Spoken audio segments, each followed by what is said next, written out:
Hello guys! For today's luto, ang gagawin ko naman ngayon ay kinamatisang manok with pechay. So mag-start na muna ako na painitin itong palayok. Ito kasi medyo matagal, kuminit. Papainit ko muna siya. So, gagawin ko muna, isi-stir ko lang yung chicken or yung ipiprito ko siya saglit na ipapabrown ko lang ng konti. Tapos, saka ko ilalagay yung ibang mga lahok. So, lagyan ko na muna ng mantika. Initan kong mabuti.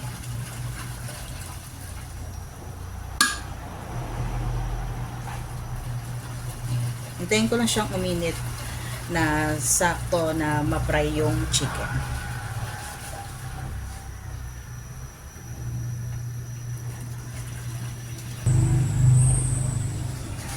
I-check ko na kung okay na ang mantika. Ayan, pwede na siya.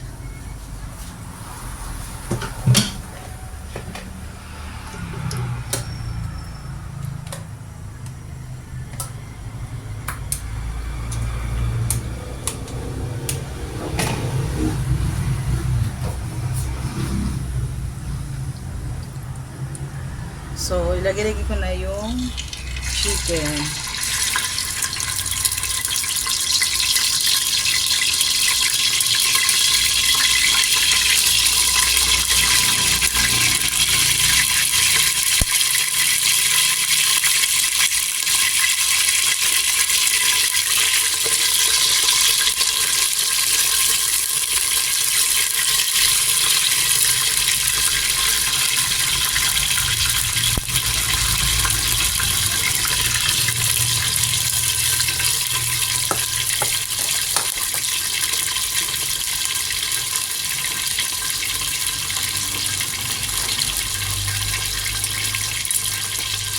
Iba-brown ko lang po ito ng konti. Tapos, tatanggalin ko muna siya. Set aside ko.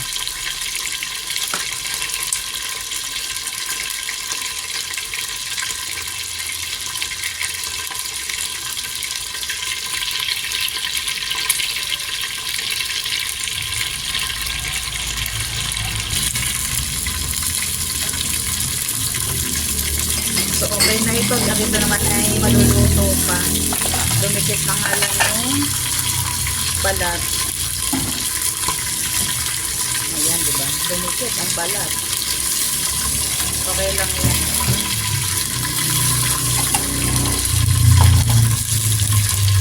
Ow!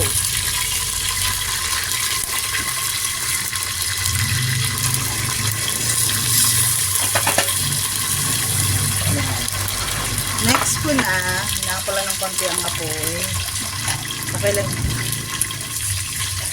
So, ilalagay ko na tong sibuyas, bawang.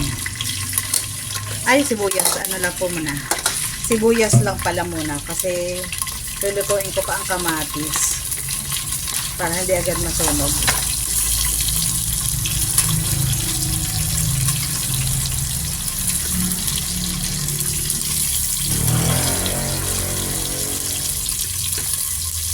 Next ko na itong kamatis. Medyo madami-daming kamatis kasi kinamatisan siya.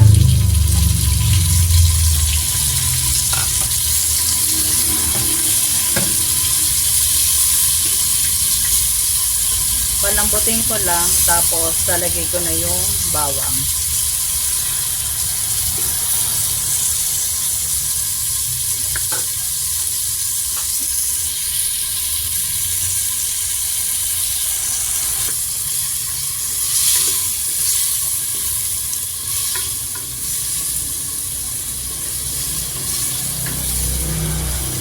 Ang bango na naman ng luto sa palayok. Ang bango kasi ng palayok eh. Kailangan malambot siya.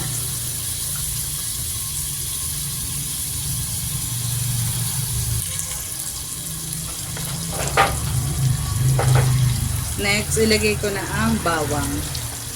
Kaya hindi ko agad nilagay yung bawang kasi masusunog agad. Tapos hindi pa malambot yung yung kamatis. Tapos, ibabalik ko na po itong karne kanina. Manok.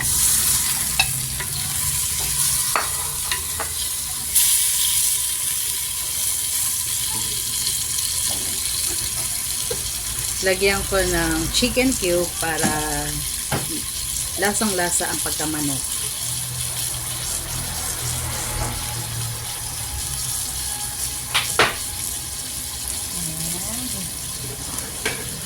Lagyan ko ng patis. Konti lang muna ng patis.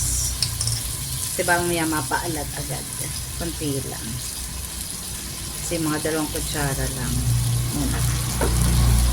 Mamaya ko na lang titimplahan. Medyo matabang.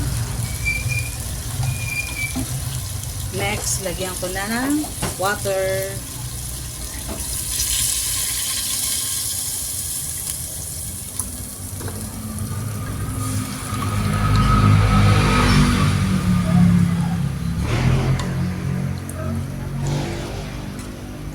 May isa kong niluluto na na kinamatisang baboy naman. Ginagawa ko naman, walang tubig. Parang, ang ginagawa ko, yun kasi napanood ko lang siya, parang, pag 1 kilo na baboy, 1 kilo siya na kamatis. Tapos, yung pinakakamatis, yun ang parang magpapasabaw. Kaya lang kasi, kukunti yung kamatis namin tsaka manok naman ito at madali namang maluto. Kaya, okay lang na ganito lang yung luto ko sa kinamatisan. Pero pag may baboy kayo, kung ayaw nyo ng matubig, yun ang gawin nyo. Parang 1:1. So, takpan ko lang hanggang sa lumambot na yung manok.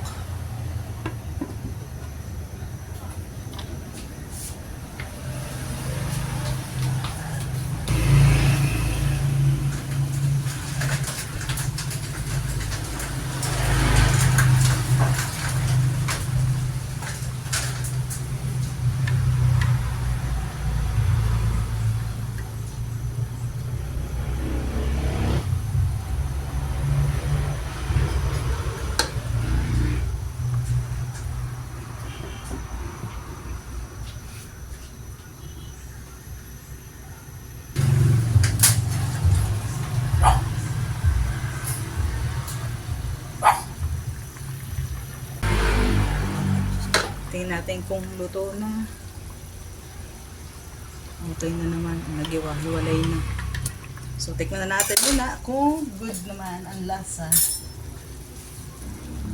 O kailangan ng wala pa pala itong paminta.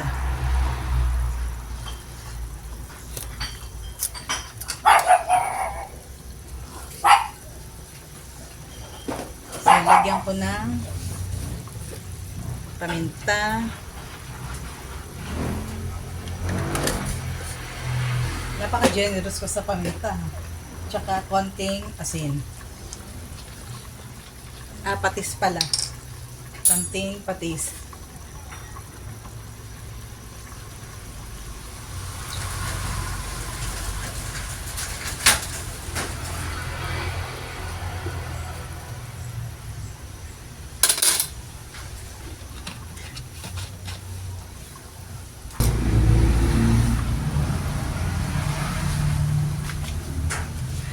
So, last ko na ilalagay ang pechay.